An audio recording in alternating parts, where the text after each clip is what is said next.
Ideas are currency. Unique ideas and access can open doors, even when initial opportunities seem out of reach.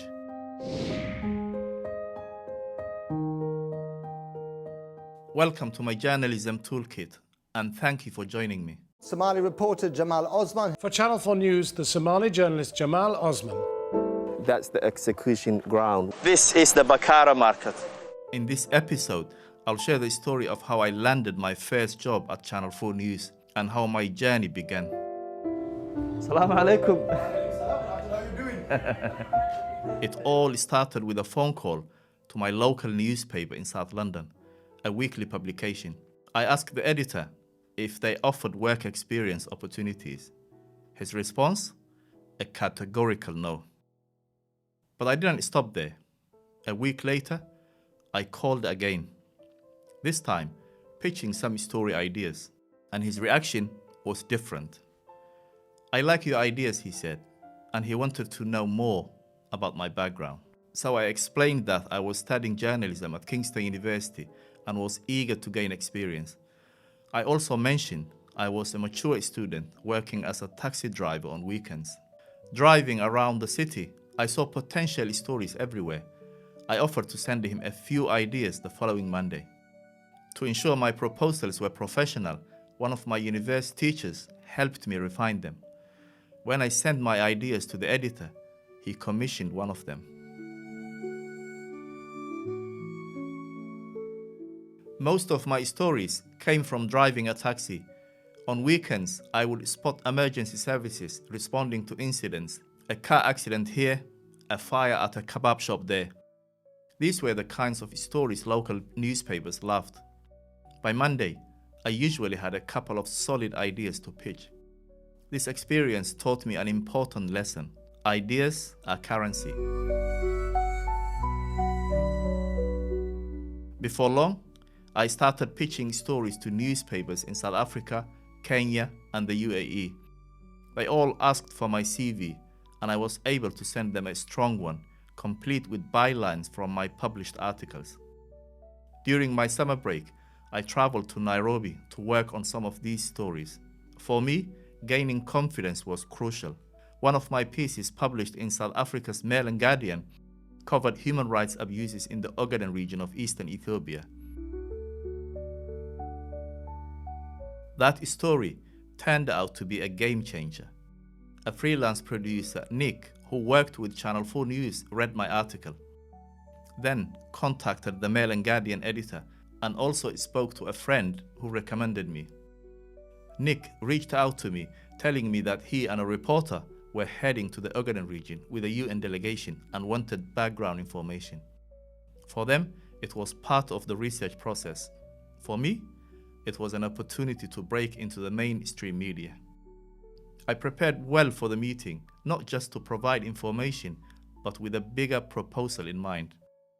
When I met Nick, I explained how I could contribute and suggested working with them on the story rather than just offering advice. He liked my idea and arranged a meeting with his Channel 4 News bosses. During the meeting, I proposed a bold plan.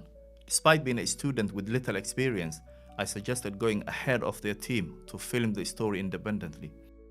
My reasoning was simple. Traveling with the UN delegation would limit what they could do, and they would only be able to film in controlled environments. More importantly, I'm a local man who can travel discreetly. I offered to go deeper into the region to document the real hunger crisis, those suffering without access to aid. It was a risky move, but I believed in my plan. So armed with a small camera, I traveled to the Ogaden region of eastern Ethiopia.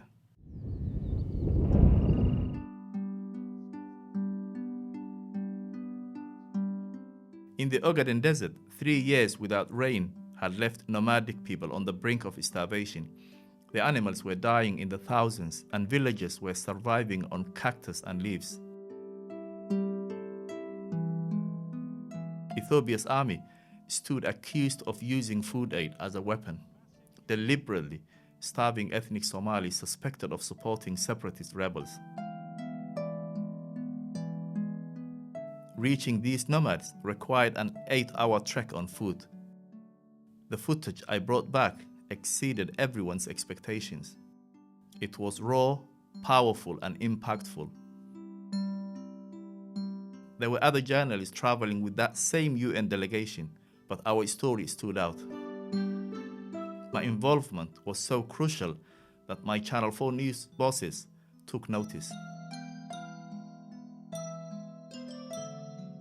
Back in London, I worked closely with the team during editing, providing translations, background information, and context.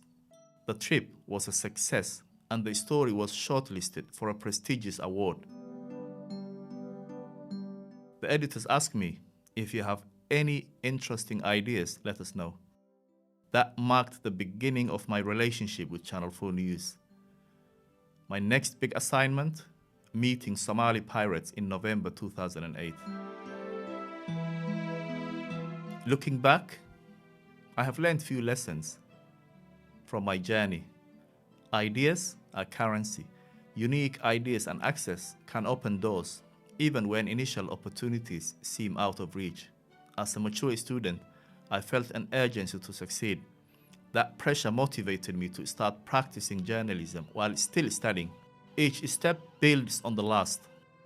My work for the local papers led to opportunities abroad, which ultimately opened the door to Channel 4 News. And my identity is my strength. I embrace it, realizing that my background, experiences, and perspective are assets that can set me apart. And I didn't let the opportunities slip away. I seized the Channel 4 News opportunity. I was prepared to take risks and prove myself. Breaking into the media is not easy, but with persistence, creativity, and hard work, it's possible. Thank you for joining me. I'll see you next time.